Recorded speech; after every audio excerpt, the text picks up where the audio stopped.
Assalamualaikum warahmatullahi wabarakatuh.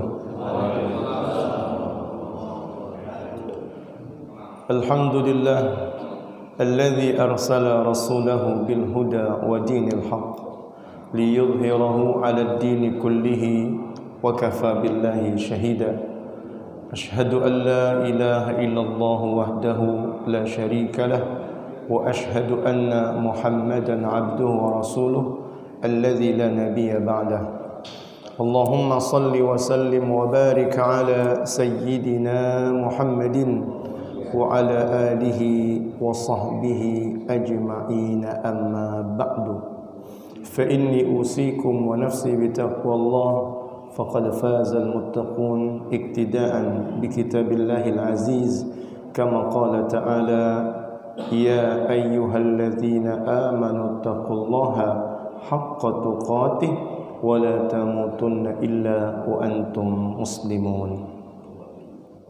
Saudara-saudara yang dirahmati Allah Subhanahu wa taala, alhamdulillah kita bersyukur kepada Allah di pagi hari ini atas nikmat yang Allah karuniakan kepada kita. Sebutlah satu saja, tidak banyak, nikmat mata. Di mana mata ini telah terbuka dan bisa melihat dan memandang dengan terang, melihat berbagai keindahan. Ini nikmat daripada Allah Subhanahu wa taala. Maka di antara nikmat yang harus diakui adalah nikmat mata. Ketika seseorang bersyukur lalu dia bersujud, maka dia membaca sajada wajhiya lilladzi khalaqahu wa syaqqa sam'ahu wa basarahu. Maha suci, aku sujud, wajah ini sujud kepada yang menciptakannya dan yang membelah telinganya dan membuka atau membelah matanya, penglihatannya. Ini adalah salah satu nikmat di antara sekian banyak nikmat Allah Subhanahu wa taala. Maka di antara pesan yang Allah ingin sampaikan kepada umat melalui Nabi Muhammad SAW adalah seperti yang tertera di dalam surat An-Nur ayat 2, surat ke-24 ayat yang ke-30. Qul lil mu'minin yaghuddu min absarihim wa yahfazu furujahum. Katakan hai Nabi kepada orang-orang yang beriman, yaghuddu, hendaknya mereka menjaga, hendaknya mereka menundukkan min absarihim, pandangan mata mereka, wa yahfazu furujahum, dan mereka menjaga kemaluan mereka, zalika azka lahum, pada yang demikian itu azka, lebih suci, lahum, bagi mereka, innallaha khabirum bima yasnaun, sungguh Allah maha teliti dengan apa yang mereka perbuat. Saudara-saudara yang dirahmati Allah Subhanahu wa taala, menarik ya. Karena tanpa disadari bisa jadi perilaku-perilaku buruk yang besar itu diawali dengan pandangan mata ya. Bahkan seseorang bisa jadi psikopat karena tidak bisa menjaga pandangan mata ya. Baru saja saya dikejutkan dengan sebuah video yang enggak sengaja, dia muncul saja di handphone ya, tentang seseorang yang psikopat membunuh 50-an orang, gadis ya, sampai dia dihukum mati. Dan pada detik-detik terakhir sebelum dieksekusi, dia cerita ada satu yang semua orang tidak tahu dan sekarang aku akan cerita, katanya. Apa yang membuat dirinya menjadi begini? Karena pada umumnya dia adalah anak baik, tinggal di lingkungan yang baik, bahkan bisa dikatakan kedua orang tuanya penganut agama Kristen yang baik. Dia juga di sekolah tidak ada perilaku buruk dengan teman-temannya. Tetapi kenapa dia bisa melakukan kejahatan pembunuhan sampai 50-an lebih gadis setelah dia perkosa? Dia bilang, saya orang baik, tapi ada satu yang orang nggak tahu keburukan saya. yaitu saya candu dengan pornografi. Jadi suka ngelihat video porno, nggak bisa jaga matanya itu.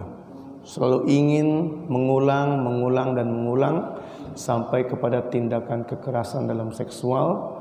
Dari mula menonton ingin mempraktekkan, sampailah dia jadi seorang psikopat yang membunuh banyak sekali gadis dengan sadis. Ini daripada mata. Maka kalau ada satu ayat dalam Al-Quran yang perlu kita sampaikan lagi kepada umat, ya, adalah ayat yang terdapat dalam surat ke-24 surat An-Nur, yaitu ayat ke-30. Qul, katakanlah hai Nabi kepada umat, lil mu'minin, khususnya mereka yang beriman, yaguddu, hendaknya mereka menundukkan min absarihim, pandangan mata mereka, ditundukkan. Jadi kata Imam Ibnu Katsir, hadza amrun minallahi ta'ala li ibadil mu'minin. Ini adalah perintah dari Allah untuk hamba-hambanya yang beriman, ayyaguddu min absarihim, agar mereka menundukkan pandangan mata mereka, amma harrama alaihim, dari sesuatu yang Allah haramkan ke atas mereka. Fala yanzuru, jadi enggak boleh dia melihat, illa ila ma abaha lahum, kecuali kepada sesuatu yang memang diperbolehkan an-nazar ilaih, melihat kepadanya. Wa ayyaguddu absarahum anil maharim, dan hendaknya dia menundukkan pandangan mata dari perkara-perkara yang haram. Fa in ittafaqa, jadi kalau enggak sengaja, ittafaqa bertepatan, an waqa'al basar, ni mata memandang, ala muharramin, kepada sesuatu yang diharamkan, min ghairi qasdin, tanpa ada tujuan, memandang enggak sengaja, falyasrif basarahu anhu sari'an, maka hendaknya cepat-cepat dia palingkan kepada pemandangan yang lain.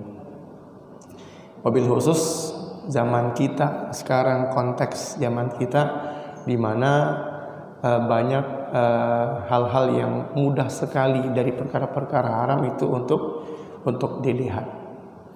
Kita pergi ke airport saja sudah susah untuk menjaga pandangan, nggak sengaja panjang tuh baju nutupin pundak sampai mata kaki, tapi belahannya panjang juga, belahannya sampai ke paha. Pas dia melangkah, nah kelihatan. Kita udah tundukin pandangan mata kita, kelihatan juga bupati buka paha tinggi-tinggi. Kita angkat sekwil dah sekitar wilayah dada. Naik ke atas salah, ke bawah salah. Kita alihkan ke kanan, ada juga di kanan. Nah seperti ini gimana?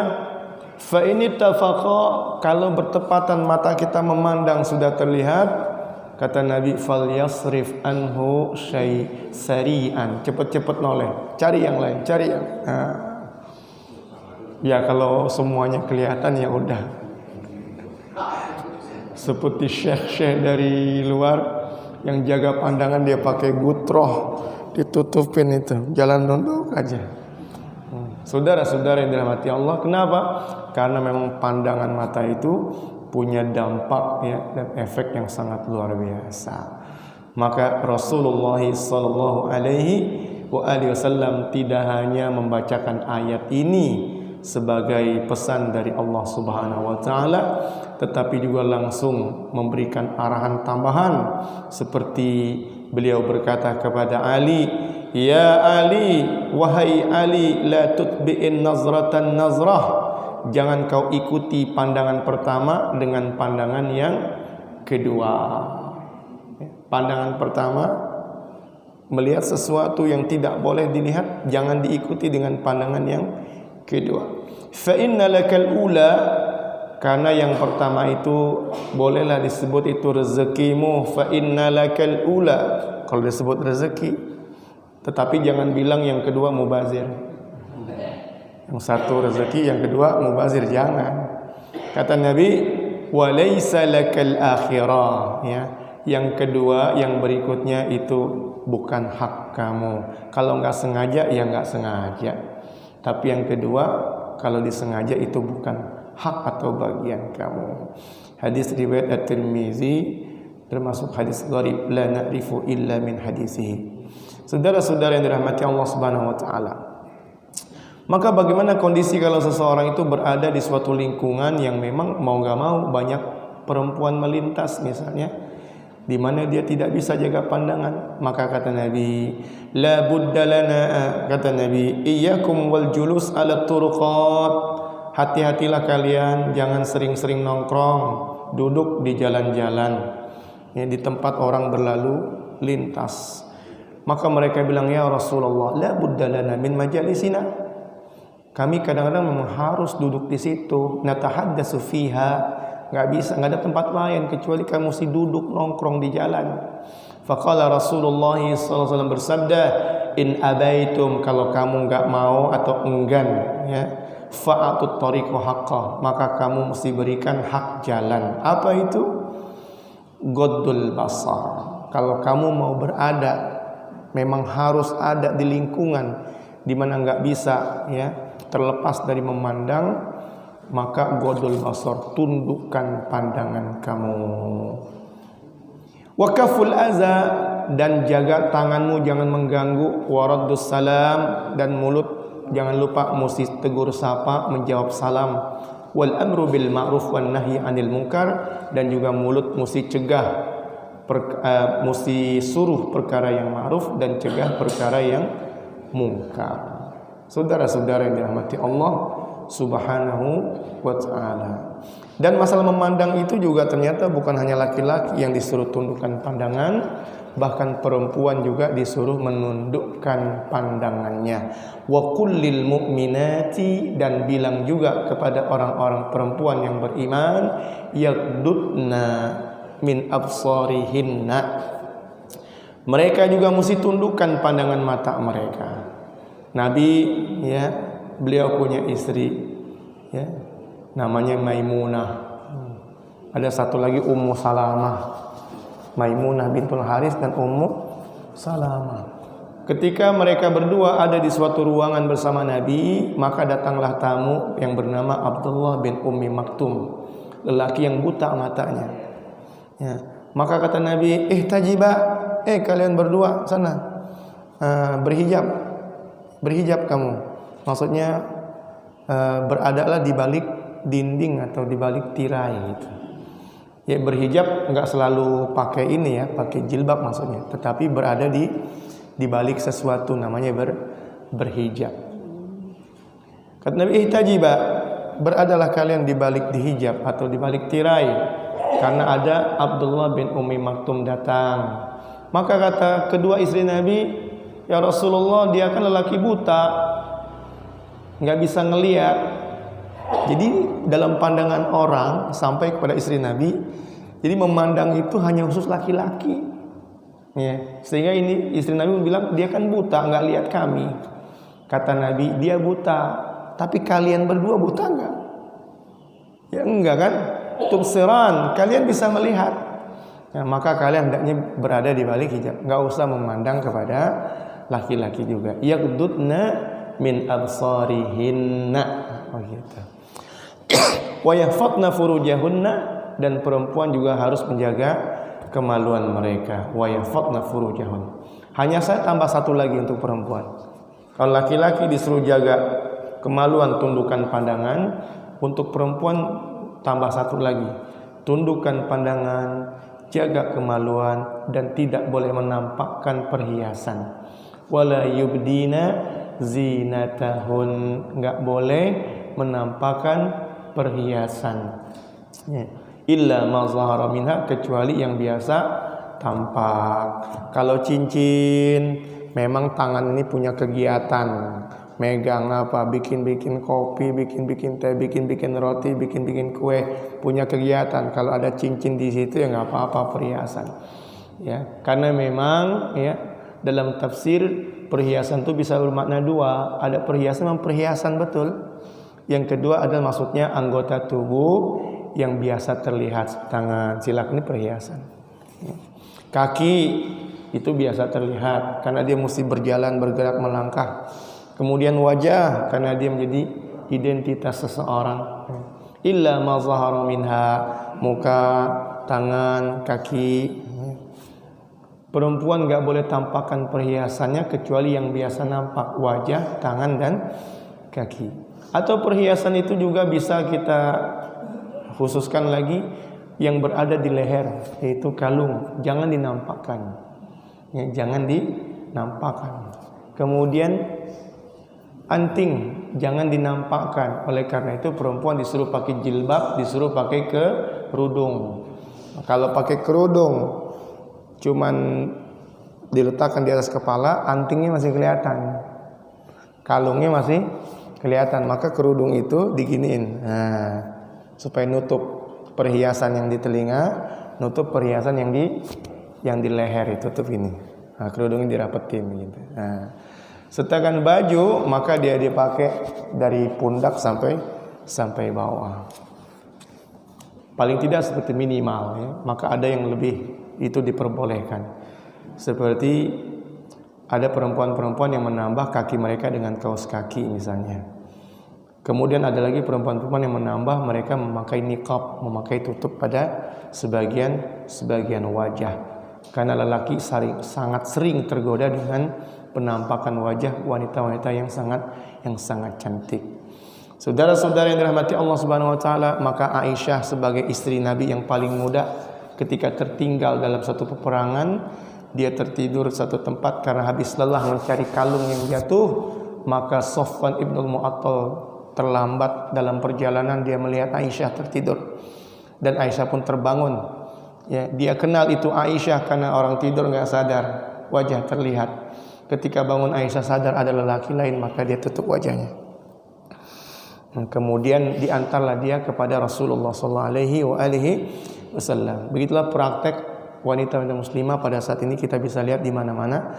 Minimal mereka itu membuka 3, wajah, tangan, kaki, atau wajah dengan tangan saja. Bahkan di antara mereka ada yang menutup sebagian wajah mereka. Saudara-saudara yang dirahmati Allah Subhanahu wa taala, itu dalam rangka menjalankan perintah Allah, wala yubdina zinatahun, hendaknya mereka tidak menampakkan perhiasan mereka. Apalagi orang India, ya, perempuan yang geleng-geleng kepala, hidungnya ada ini perhiasan juga, ditindik dengan tindik emas sini.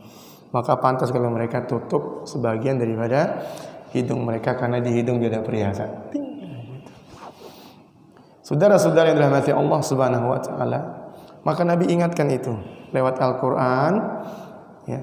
Kapan perempuan itu boleh membukanya? Wal yadribna bi khumurihinna ala juyubihin wa la yubdina zinatahun illa li bu'ulatin, kecuali di hadapan suami sendiri atau di hadapan bapak-bapak mereka sendiri, atau di hadapan anak-anak dari suami, anak-anak suami dari anak tiri, au abnaihin, atau anak mereka sendiri, anak kandung, au abnai bu'ulatihin, atau putra-putra dari, au abnaihin, atau anak mereka sendiri, au anak-anak dari suami-suami mereka, atau mertua, abai bu'ulatin, mertua, au ikhwanin, atau abang atau adiknya, au bani akhwatihin, atau keponakan dari abang, au bani akhwatin, atau keponakan dari kakak atau adik, au nisaihin, atau kepada sesama perempuan. Tetapi zaman ini perlu hati-hati juga, perempuan dengan perempuan yang lain perlu hati-hati juga. Kadang-kadang ada perempuan kafir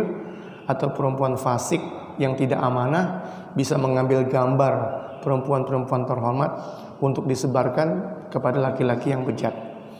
Jadi untuk kalimat aunisaihin, kata para alim ulama, tetap aja perempuan mesti jaga auratnya, meskipun di tengah-tengah perempuan yang lain, tergantung perempuan itu dicurigai kefasikannya atau tidak.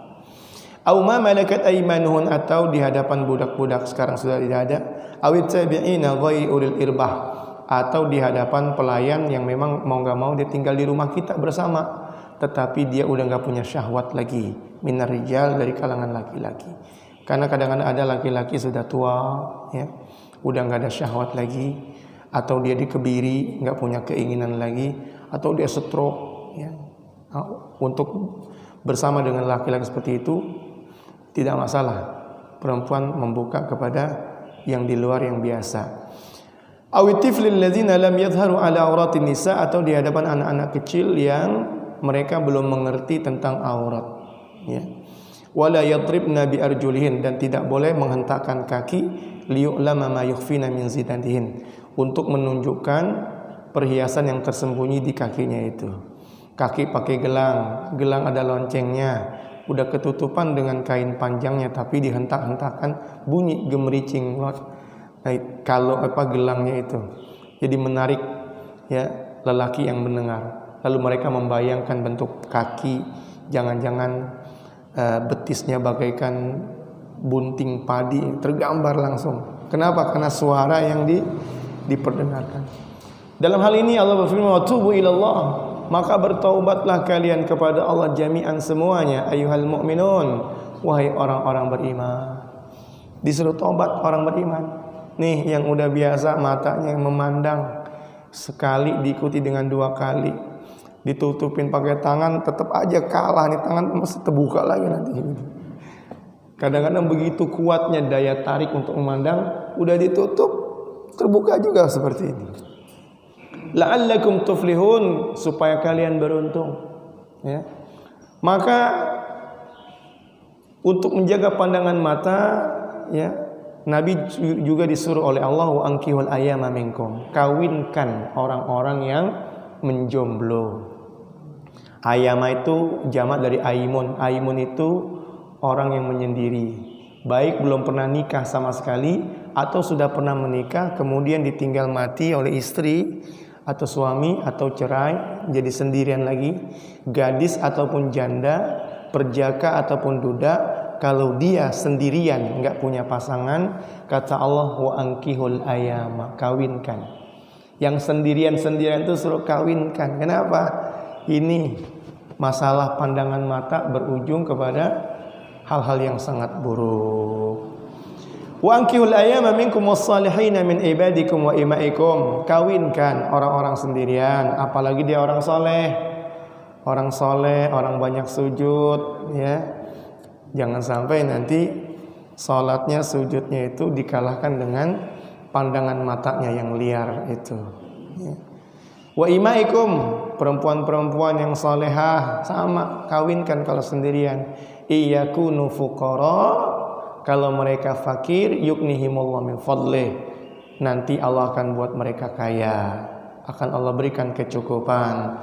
Wallahu wasi'un alim, dan Allah itu maha luas rahmatnya, dan maha luas keutamaannya, dan mengetahui kebutuhan hamba-hambanya. Saudara-saudara yang dirahmati Allah Subhanahu wa taala, maka nikah menjadi salah satu solusi yang diberikan oleh Islam untuk menjaga harkat dan martabat manusia, ya.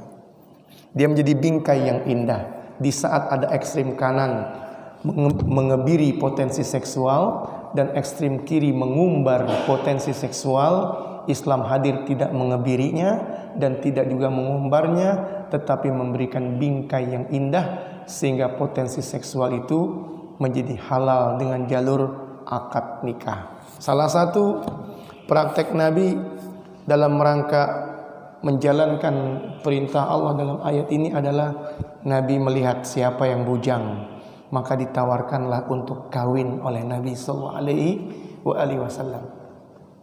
Saudara-saudara yang dirahmati Allah Subhanahu wa taala, ada sahabat Nabi senior. Dibilang senior karena dia kaum muhajirin, berarti dia kaum yang masa-masa awal masuk Islam, dan dia juga ikut dalam perang Badar. Namanya Rabi'ah al-Aslami, sahabat Nabi senior, Rabi'ah al-Aslami. Dia tidak punya rumah ketika hijrah, maka tinggalnya di teras masjid, termasuk ashabis suffah, tinggal di teras masjid. Dia juga nggak punya pekerjaan, makan dari Nabi, minum dari Nabi, ya. Karena dia lebih suka melayani Nabi daripada bekerja di luar. Bagi dia dunia itu udah dicerai oleh dia, ya. Sehingga dia katakan, dia bilang kuntu akhdumun nabi kuntu abitu inda nabi inda Rasulillah saya pernah bermalam dekat dengan Rasulullah, fa'ataitu biwudu'ihi, maka akulah yang memberikan air wudhu bersuci Nabi, wa hajati, dan aku juga yang menunaikan segala kebutuhan Nabi. Sampai akhir Nabi senang dihikmat, Nabi senang dilayanin. Nabi bilang, sal, mintalah kamu wahai Rabi'ah, sal, minta. Nabi senang, puas dilayani. Minta, kau mau apa? Maka dia bilang, aku minta murafaqataka fil jannah. Aku minta enggak cuma berdampingan di dunia, tapi berdampingan denganmu sampai di surga. Enggak ada mau yang lain? Enggak. Saya cuma minta bisa berdampingan terus sampai di surga. Maka Nabi bilang, oh, ya, kalau bahasa kita berat nih mintanya nih.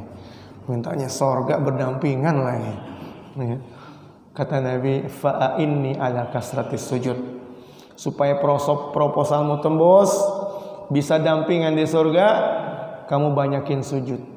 Banyakin sujud. Tetapi saudara-saudara, orang banyak sujud, ya, tetap aja belum sempurna kalau masih jomblo, masih sendirian. Maka pada kesempatan yang lain, Nabi bilang, ya Rabi'ah, ala tazawwaj, kamu gak mau nikah? Ditanya sama Nabi. Di dalam rangka menjalankan perintah Allah, wa ankihul ayama, wahai wali-wali, ankihul ayama, kau kawinkan itu orang-orang yang sendirian. Itu perintah Allah. Ya, salah satunya memperhatikan para jombloan dan jomblowati. Maka Nabi lihat ini kok Rabi'ah ini kok jomblo. Ya, ala tazawwaj, kamu nggak mau kawin? Ya, mau berkhidmat terus sama Nabi? Kawinnya kapan? Dia bilang, la wallah, demi Allah enggak mau ya Rasul. Ma uridu an atazawwaj, sampai saat ini saya belum ada keinginan mau kawin. Wa ma indi ma yuqimul mar'ah, lagi pula aku enggak punya ini ya Rasul. Apa nih Pak? Fulus. Kalau Bapak selalu tepat jawabannya ya. Fulus gitu. Kalau ibu gadis-gadis cinta katanya. Love. Kalau diem cinta, kalau gerak-gerak baru dia paham. Fulus. Kata dia main, dia ma yuqimul mar'ah. Saya nggak mau kawin, lagi pula kalau saya kawin nggak punya ini, nggak punya cuan untuk menafkahi istri, nggak punya ya Rasul. Wa ma uhibbu an ashghalani ayyashghalani anka syai'un fa'aradu anni, lagi pula kalau saya kawin nanti saya mesti kerja. Kalau saya kerja saya sibuk. Kalau saya sibuk saya nggak bisa dekat-dekat denganmu. Padahal minta deket di sorga juga. Nah, udah minta deket di sorga, sekarang mau kawin lagi, bertentangan dengan permintaannya. Dia bilang, lah, enggak, saya nggak mau kawin. Tetapi kawin itu ya penyempurna. Dalam hadis yang lain, siapa yang menikah itu faqadistakmalal iman. Orang yang kawin itu menyempurnakan iman dia. Maka orang yang sendirian, dia bilang ketika cerai dengan istrinya, separuh jiwaku pergi. Nah, tinggal separuh dia. Nah, kan gitu. Ya. Jadi orang akan sempurna kalau dia kan kawin, nikah. Nah, beda yang bujangan dengan yang sudah menikah, pahala sholatnya beda. Ada kaitannya itu, beda.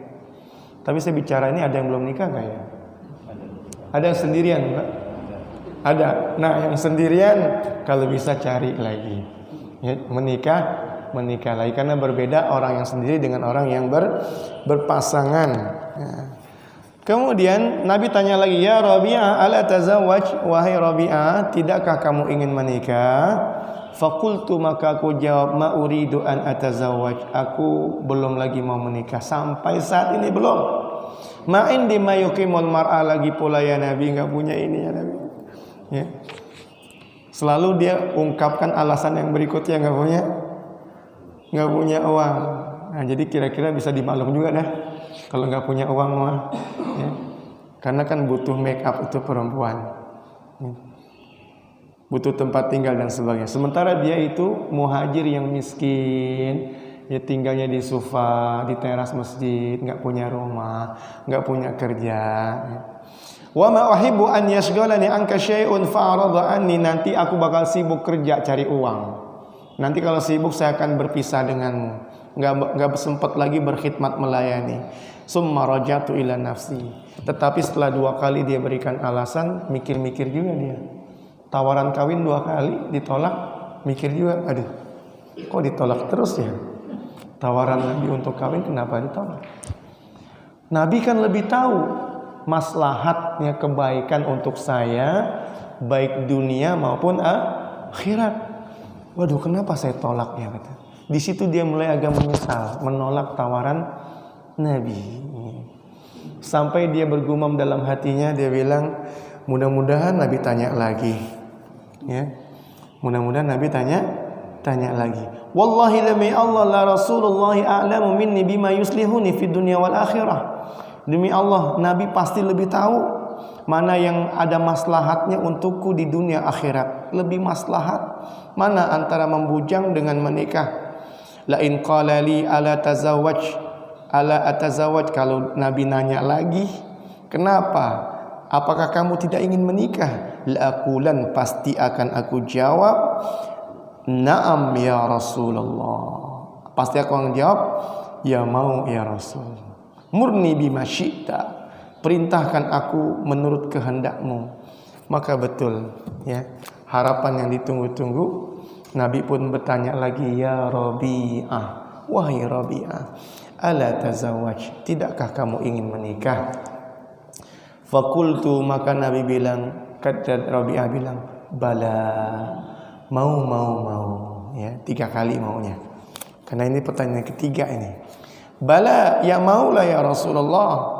Murni bima syi'ta, perintahkan aku apa saja yang engkau ingin perintahkan. Kata Nabi, intaliq ila ali fulan, pergilah kamu ke keluarganya fulan, hayyin minal ansar, ke satu kampung dari orang-orang Ansar, kana fihim tarakhin an Rasulillah.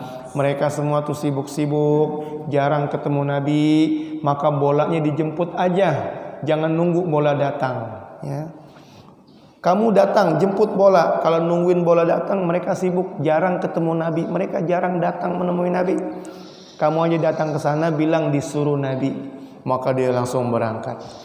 Dia bilang kepada mereka, inna Rasulullah sallallahu alaihi wasallam arsalani ilaikum ya'murukum an tuzawwijuni fulanah. Sungguh Rasulullah telah mengutusku menemui kalian, menyuruh kalian agar menikahkan aku dengan fulanah, dengan fulan.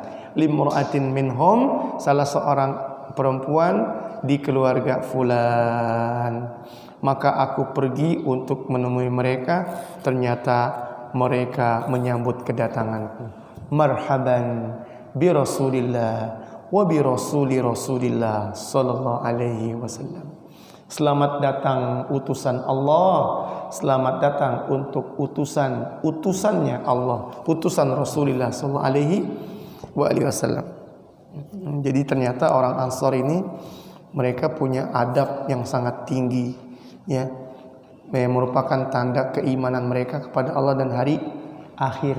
Kata Nabi, siapa yang beriman kepada Allah dan hari akhir, falyukrim doifahu, maka muliakanlah tamunya ya.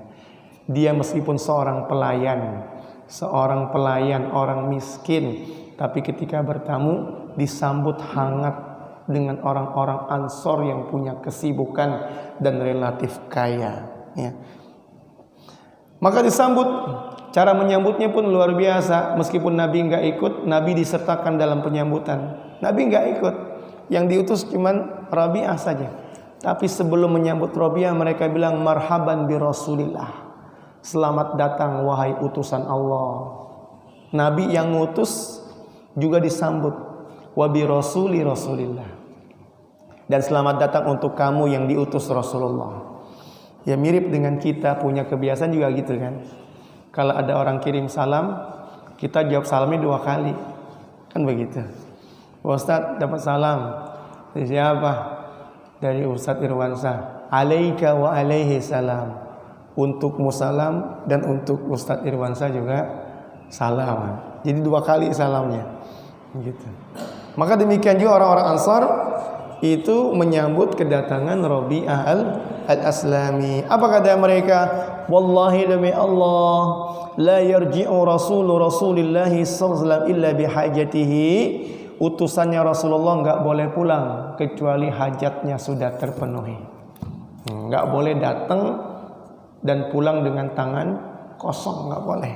Kalau kamu datang mau kawin, datang mau nikah, nggak boleh pulang kecuali sudah dapet tuh perempuan. Sudah sampai pesannya, sudah sampai tekadnya dan disetujui oleh keluarganya. Maka mereka bilang, kamu nggak boleh pulang kecuali sudah terpenuhi hajat keperluan kamu. Fazawijuni wa altafuni wa ma sa'aluni al-bayyinah. Mereka menikahkan aku, memperlakukan aku dengan lembut dan tidak minta bukti bahwa aku ini benar-benar diutus oleh Rasulullah. Maka aku pun pulang dalam keadaan sedih sekali, terharu. Ya, seorang pelayan, ya, orang miskin datang kepada orang-orang yang punya kesibukan, orang-orang kaya, tetapi disambut dengan baik. Nah, maka dia tersentuh, sedih dia rasanya. Bahkan tidak diinvestigasi, tidak diminta bukti. Benar nih utusan Rasul, mana buktinya? Enggak. Maka dia sedih pulang. Maka Nabi, dia bilang sama Rasulullah, ya Rasulullah, orang-orang Ansar luar biasa. Mereka orang-orang mulia.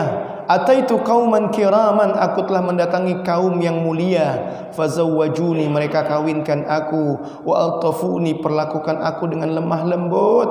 Wa mas'aluni albayinah, mereka enggak minta bukti bahwa aku diutus oleh engkau. Walaysa indi sadaqun, tapi yang bikin sedih, jodoh udah ada, mas kawinnya ora eneng, ora ono, nggak ada. Mas kawin nggak punya. Nah, seperti yang dibilang alasan pertama, ma indi ma yuqimul mar'ah, jangankan untuk nafkah, untuk mas kawin pun nggak ada.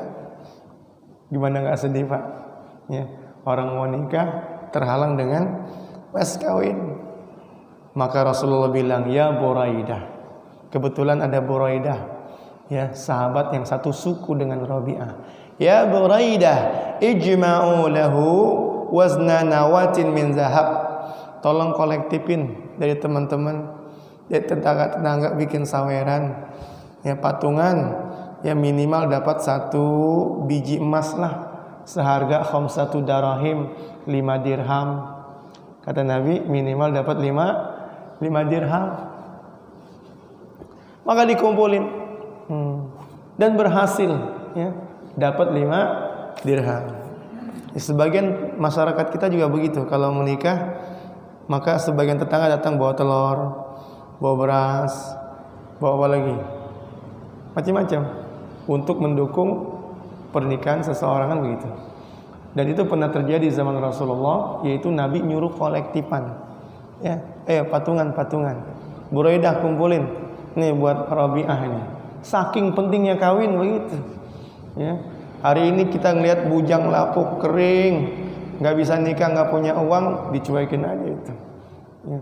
Bahkan sebenarnya dalam bab zakat, ya, hendaknya orang-orang yang mengelola uang zakat mesti punya juga sasaran tuh orang-orang bujang yang nggak bisa kawin karena nggak punya uang.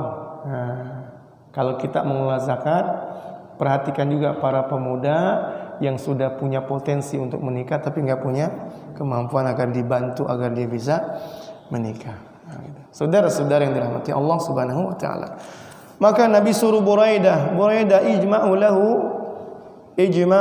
lahu, kumpulkan untuknya wazna nawatin min zahabin, ya sekedar dapat 1 biji emas lah, sekitar khamsatu darahim, 5 dirham. Ya 1 dinar 20 dirham. Kalau 5 dirham 1/4 dinar. 1 dinar 4 juta 1/4. Berarti 5 dirham sekitar 1 jutaan lebih dikit.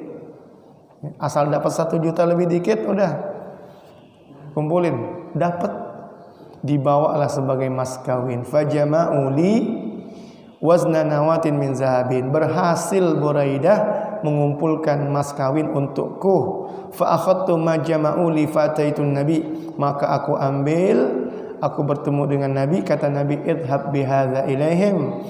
Udah, sekarang kamu pergi bawa serahkan kepada mereka.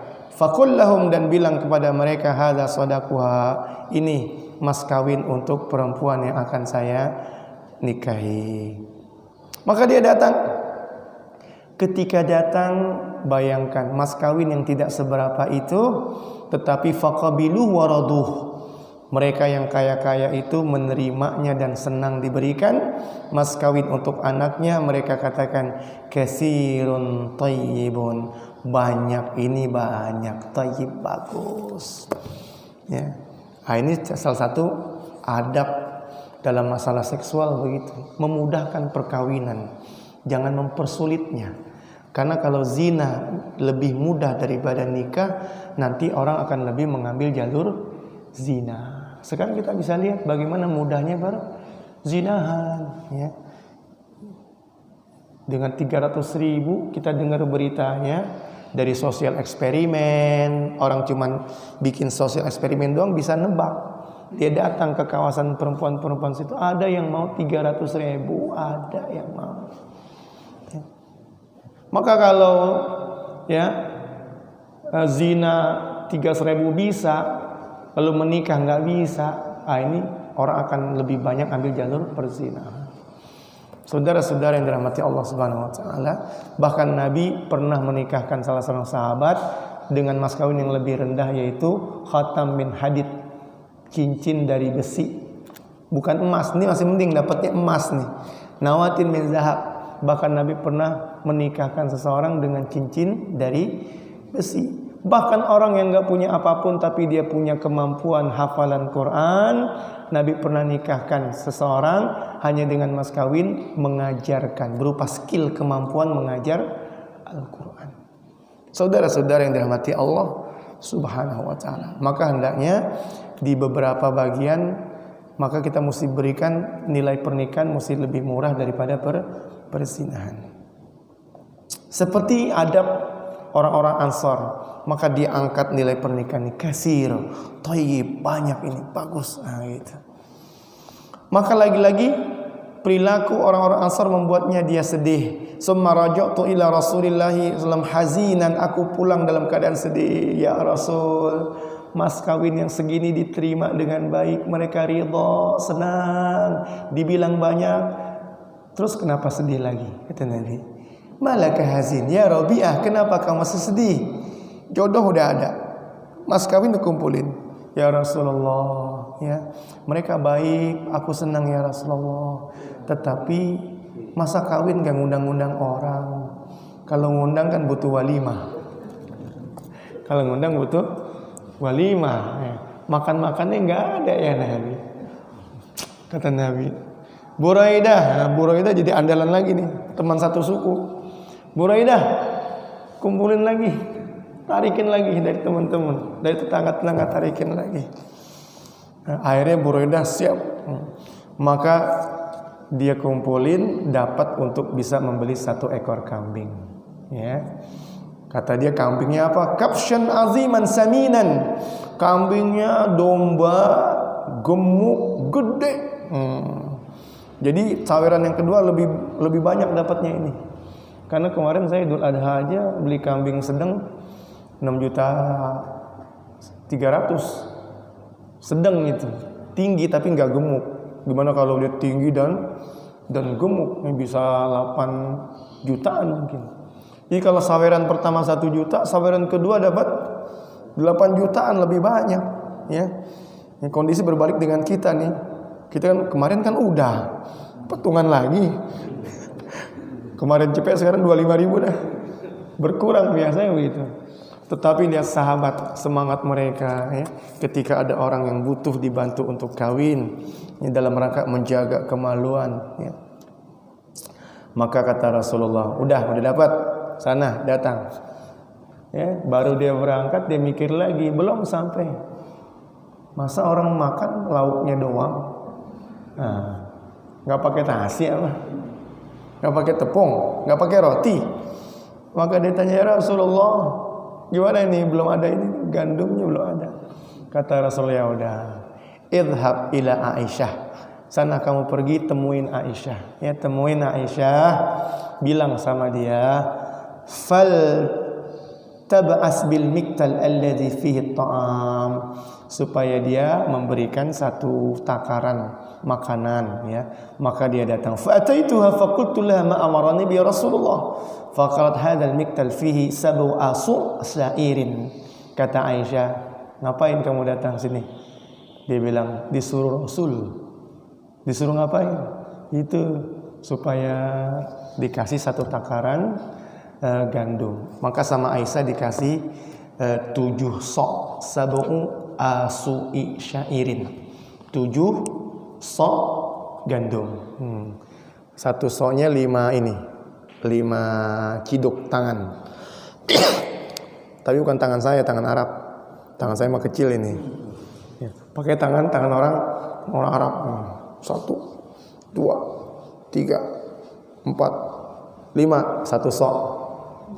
Dikasih 7 kali, berarti 35 itu. 35 ciduk tangan orang Arab. Lumayan lah untuk bikin walimah, ya. Lumayan. Kata Aisyah, la wallah, in asbaha lana ta'amun ghairu khudhu, ambil. Ini udah bawa sana. Jadi luar biasa, ya. Adab daripada seorang istri Rasulullah sallallahu alaihi wasallam, ketika diminta oleh orang yang membutuhkan, dia beri kebutuhan orang yang meminta. Ini ambil. Kita lihat bagaimana adab akhlak, ya, orang-orang di sekitar Nabi berkat ajaran Rasulullah sallallahu alaihi wasallam. Fa akhadtu fa ataitu bin Nabi, maka aku bertemu dengan Nabi. Wa akhbartu bima qalat Aisyah, maka aku kabarkan apa yang dikatakan oleh Aisyah radhiyallahu anha. Maka Nabi bilang, idhhab bihadza ilaihim faqul lahum liyusbih hadza indakum khubzan wa hadza tabikhan. Ya sudah, bawa gandum ini, serahkan ke orang Ansar, bilang supaya besok pagi ini udah jadi roti. Ini gandum, tolong besok pagi udah jadi roti, udah masak. Maka dibawa sama dia. Lalu orang-orang Ansar bilang, ammal khubzu fasanakfikumu. Kalau masalah roti mah gampang, udah tenang aja, kami yang selesaikan, beres. Wa ammal kabshu, tapi masalah ini domba, kambing, fakfuna antum, kalianlah yang masak, ya. Jangan semua-muanya kami. Jadi kerjasama dalam menyelenggarakan walimatul urus, ya, resepsi pernikahan, memang udah ada dari sejak zaman Nabi. Orang Ansar bilang, masalah rotinya biar kami yang urus, tapi lauknya kamu yang masak. Nah, kerjasama, gitu. Maka akhirnya fa akhadna al-kabsha ana wa unasun min aslam fazabahnahu wa salakhnahu wa tabakhnahu fa asbah indana khubzun wa lahmun. Berhasillah di pagi hari, roti udah matang, daging udah jadi matang juga. Maka dibuatlah walimah, aku undang Nabi. Wa ada'autun Nabi, aku undang Nabi sallallahu alaihi wasallam. Ya, teman-teman satu sukunya juga diundang tadi. Oh, senang semua mereka diundang. Karena walimah pada waktu itu adalah undangan makan murni. Undangan makan murni, gitu. Yang kebayang mereka walimah, oh senang. Kalau kita kan mikir-mikir. Undangan, waduh, udah 3 orang nih katanya. Kalau merah 1 udah 300. Kita mikir-mikir sekarang kalau walimah, ya. Karena tadi ada kotaknya itu. Tapi mereka dulu senang diundang Nabi. Tetapi memang orang nikah itu perlu bantuan, ya, perlu hadiah juga, ya, yang dibutuhkan oleh mereka. Maka apa kata Rabi'ah? Kata Rabi'ah, inna Rasulullah sallallahu alaihi wasallam a'tani ba'da zalika ardhan. Enggak tanggung-tanggung. Kondangan Nabi apa? Tanah.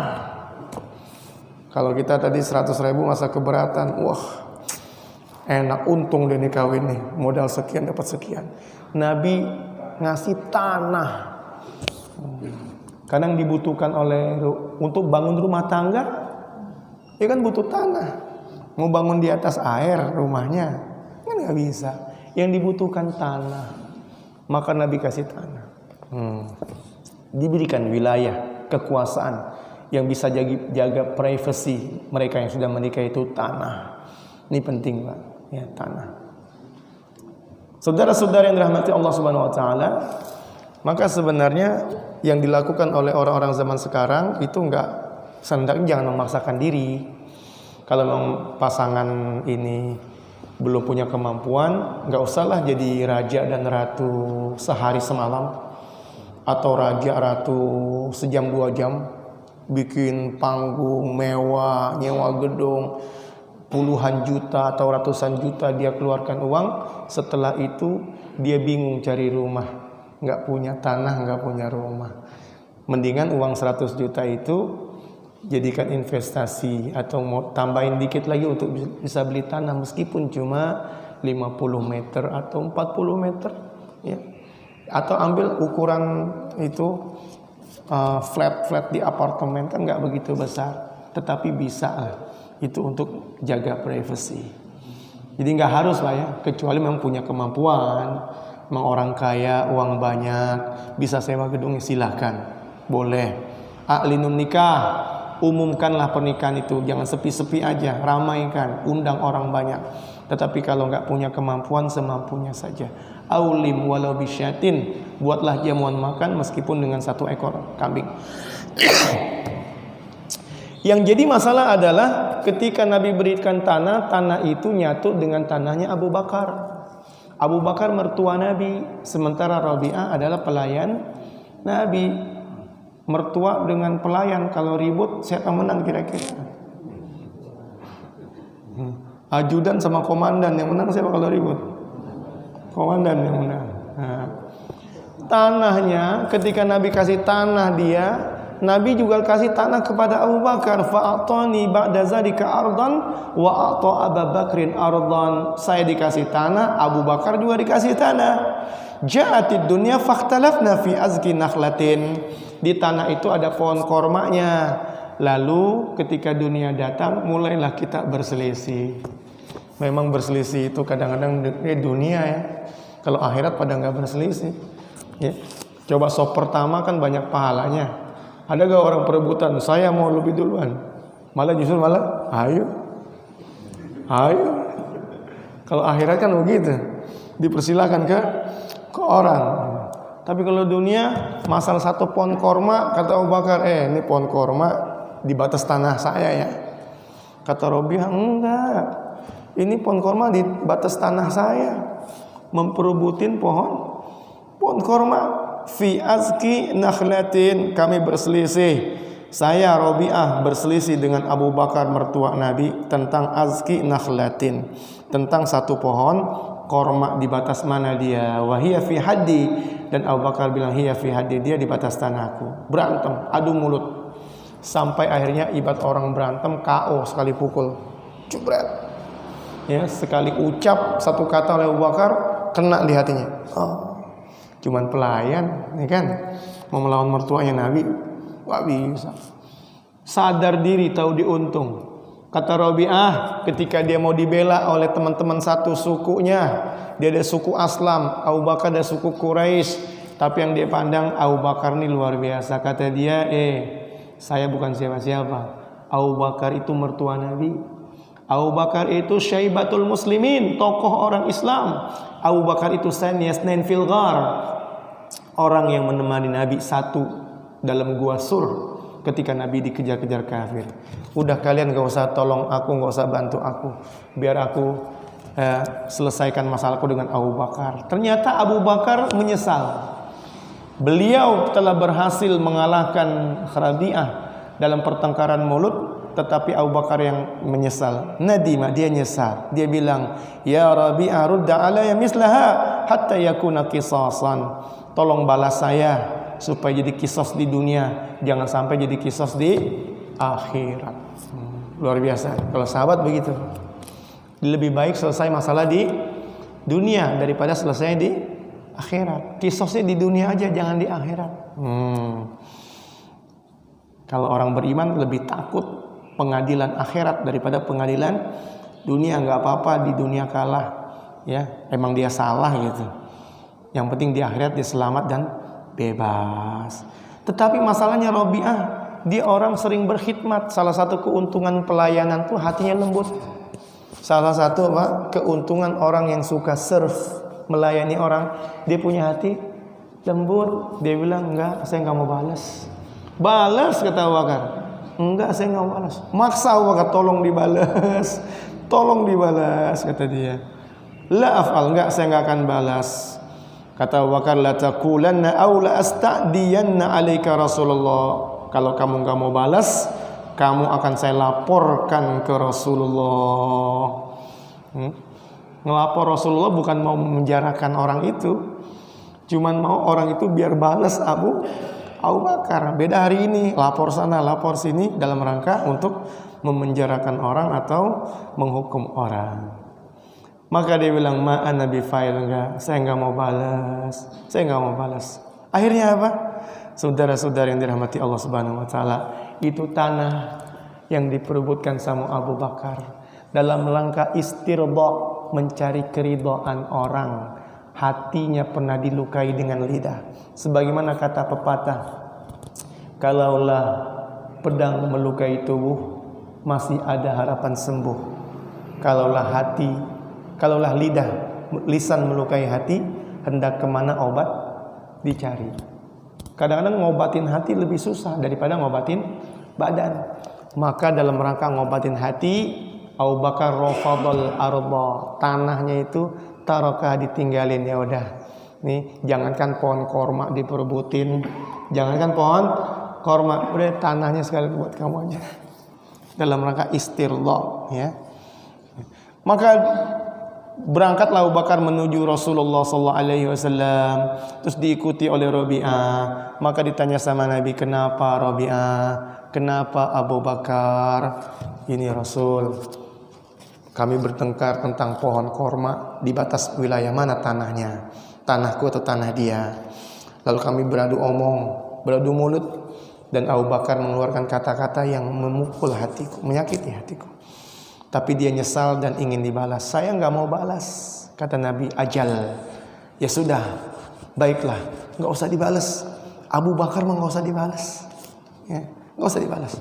Gimana caranya? Caranya kamu bilang di depan dia, ghafarallahu laka ya Abu Bakrin. Semoga Allah mengampuni dosamu, wahai Abu Bakar. Saudara-saudara yang dirahmati Allah Subhanahu wa taala, akhirnya setelah dapat doa, Abu Bakar pun senang. Karena bagi dia ampunan Allah lebih besar daripada segala-galanya. Dalam beberapa kasus Abu Bakar selalu ditawarkan, mau ampunan Allah enggak? Mau. Kalau mau, kamu maafkan orang itu, biarkan orang tersebut. Maka Abu Bakar adalah termasuk orang yang punya adab senantiasa istirda, mencari keridhaan hati orang-orang yang ada di sekitarnya. Jadi saudara-saudara yang dirahmati Allah Subhanahu wa taala, gagasan yang ingin saya sampaikan di kesempatan pagi hari ini adalah bagaimana kita juga mulai meniru adab-adab akhlak daripada sahabat Rasulullah sallallahu alaihi wasallam. Di antaranya adalah menjaga kerukunan, menciptakan perdamaian dengan memiliki hati yang istirda, berusaha mencari keridhaan hati saudara-saudaranya. Wallahu ta'ala alam bisawab. Selanjutnya, jika ada yang ingin didiskusikan atau disampaikan dalam bentuk pertanyaan, kami persilahkan. Tafadhol. Iya. Iya, Pak. Jadi katakanlah laki-laki tua yang sudah gugur itu boleh dirawat oleh katakanlah perempuan yang bukan muhrim, ya boleh. Bukan muhrim. Ya. Karena kan perawat itu kan bisa sampai ke bersihkan kotoran, itu bisa melihat aurat. Ya. Jadi itu boleh.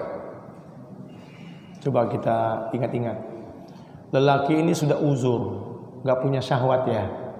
Berarti nggak punya syahwat lagi dengan perempuan. Punya nggak syahwat dengan perempuan? Ini masalah syahwatnya itu, ya. Kadang-kadang, mohon maaf ya, kadang-kadang anggota tubuh yang ini lemah, tapi yang itu masih kuat. Yang itu masih kuat. Syahwatnya di situ letaknya itu. Kata Nabi kan, zina itu pada setiap panca indera ada zinanya. Artinya ibarat kucing, kalau kukunya tajam pasti dia akan garuk. Ya, kenapa sofa kita rusak di rumah? Itu kucing gatel, namanya kuku tumbuh pasti dia. Kalau macan itu taringnya udah kuat, pasti dia akan cari daging untuk dirobek. Jadi kalau senjatanya itu masih kuat, dia pasti akan ada zinanya, ada penggunaannya. Kata Nabi, mata itu ada zinanya, zinanya mata melihat. Kuping itu ada zinanya, kuping itu mendengar. Mulut itu ada zinanya mencium, ya. Kulit itu ada zinanya, yaitu sentuhan. Sentuhan itu ada rasa loh. Selama orang itu nggak baal, nggak kebal itu ada rasanya. Ya tetap lelaki itu dia dirawat dengan lelaki juga, ya. Tidak dengan perempuan yang mahram. Kalau mau perempuan, perempuan yang mahramnya. Bahkan masalah udah meninggal saja, jangankan nih, cuman uzur nih. Orang sudah meninggal, kalau laki-laki yang mandiin laki-laki, kalau perempuan yang mandiin perempuan. Jadi sebaiknya. Tetapi dalam Islam untuk perkara-perkara yang sifatnya darurat, ya, darurat yang nggak bisa lagi, nggak ada lagi orang mau kecuali dia dengan bayaran, kadang-kadang jadi menjadi satu alasan. Contohnya di rumah sakit, memang udah kayak begitu setelannya ya. Kalau laki-laki yang rawat siapa? Perempuan. Sampai saya pun jengah waktu itu ketika dapatnya ada batu ginjal, ketika mau di ronsen, diperiksa dulu, yang lain kok perempuan semua, saya bilang, mana yang laki-lakinya? Ya, sampai tolong dibuka Pak itunya, celananya. Kok yang lain, yang laki-laki mana? Ya, sampai mereka merasa aneh dengan saya, kok nggak mau dilayan dengan perempuan. Seperti itu. Kadang-kadang kondisi darurat yang tidak bisa dihindari. Kalau udah masuk dalam kondisi darurat, maka terkenalah kaidah fiqhiyah, ya. Yaitu apa? Ad-darurat tubihul mahzurat, ya. Keadaan terpaksa bisa membolehkan hal-hal yang dilarang. Wallahu taala alam bisawab. Jadi tadi lihat kondisinya. Jadi kalau masalah prakteknya, usahakan juga cari yang sejenis. Kalau mau perempuan, cari yang mahram. Maka hendaknya seseorang punya istri yang solehah, agar nanti istri itu bisa merawat dia ketika dia mendapati penyakit yang sudah uzur, perlu bantuan kepada seorang perempuan, atau memiliki anak. Kata Nabi, salah satu keutamaan nikah di samping membanggakan Nabi, kata Nabi, tazawwaju tawaladu, nikahlah kamu, perbanyak anak, karena ana mubahin, saya akan menjadi orang berbangga, bikumul karena kalian ini banyaknya umat. Dan salah satu kegunaan anak yang salehah, ketika kita udah lemah, dulu mereka lemah, kita yang merawat. Ketika berbalik, kita yang lemah, kita yang dirawat oleh anak-anak kita. Semoga Allah karuniakan kita pasangan-pasangan dan anak-anak keturunan saleh-salehah, sehingga mereka melayani kita ketika kita membutuhkan pelayanan mereka. Wallahu ta'ala a'lam bishawab. Ya, ada lagi? Tidak ada. Ya. Alhamdulillah kalau tidak ada, ya. Mari kita tutup dengan doa kafaratul majlis. Subhanakallahumma bihamdik, asyhadu an la ilaha illa anta, astaghfiruka wa atubu ilaik. Assalamualaikum warahmatullahi wabarakatuh.